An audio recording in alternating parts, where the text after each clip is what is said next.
Thank you, Veronica. Jamal Finkley, Black Tree TV. Oh, there's a lot of my favorite people on here. A lot of people that I'm glad to meet today. So first, Emily and Luka, nice to meet you guys. I haven't had a chance to really talk to you before. Me and Yara have been going back 12 years. Trevor, I don't even know. It seems like you've been around forever, bro. I was a kid. Right. Young Simba days. Yeah, good to see you, man.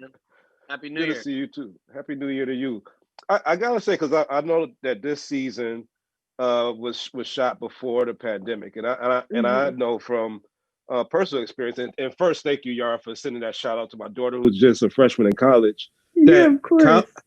College this year is different for all the freshmen dealing with the pandemic. So is that something that you guys are looking for going forward? Because I know you involved in the writing room and everything. I guess that's a question for you, Yara. Yeah, I mean, we're trying to figure out as we move into season 4 how we do want to address this. Of course, I think what makes Grownish special is the fact that we've never shied away from grounding our show in what students are going through. And even much of 3B really is reflective of student movements on campus and what young people are going through. So while that's still really relevant, as we move into the next chapter, the lovely writers have been in there trying to figure out how to address it. While, of course, not feeling inundated in COVID content. I think we want to make sure that we remain hopeful and are a place for entertainment and enjoyment, especially after how severe the transition has been for so many students in particular. Trevor, your character does a lot of activism throughout the show, but your character is very vocal. And I'm wondering, just from your personal career, I know a lot of times you might have representatives that don't want you to say stuff. Like, how do you balance being able to speak your mind and be in the moment of where we are as a culture with also protecting your career and career opportunities? Like, how do you navigate that?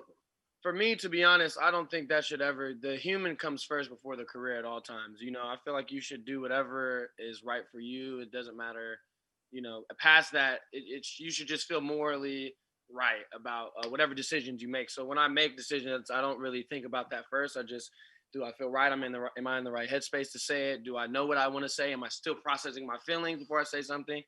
But playing Aaron definitely, widens the scope and possibilities for sure for me. But everybody's different. Everybody handles it differently. But I'm thankful to be a part of a show that really, again, attacks these hard topics, these harsh truths. Yeah. Luka, when you're portraying your character, this show is so close to the culture and to your age group and your peers. Are people able to separate you from your character when they meet you on the street? They just, full on. No, honestly, no, because it's like, it's my first acting gig. That was my introduction to like acting, and it's just like, it's pretty close to home. Like, I play a very similar character and I have the same name, so like people just assume that I am him. Yeah. Which part of me is, but then I'm also Luka Sabbat. But it's a parallel I'm down to live with. Like, I'm not mad at it. Luka Hall's sick. Yeah, cool. Emily, how does it feel to work with like such a diverse cast, but with a talent such as Yara, who's also a producer and a creative? Like, how do y'all mix that as castmates and also have a creative that you're working with? I have to say, she's also a producer and creative. You're this way on my screen, so I don't know if I'm pointing the right way. Yeah, you are. It's amazing. Like, I think to have like fluidity in that way, where the creative is all kind of blended, and the writing and the acting and the thoughts about what the show discusses, I think we're kind of in a lucky position that our voices are heard and cared about. So I feel really grateful in that way. All right, and lastly, I know Jason Bowen is your stylist. Like, how many cues did you take from him and maybe some of the horror stories he's dealt with other clients or whatever? Because I know you're a great client, and creating that storyline for Zoey.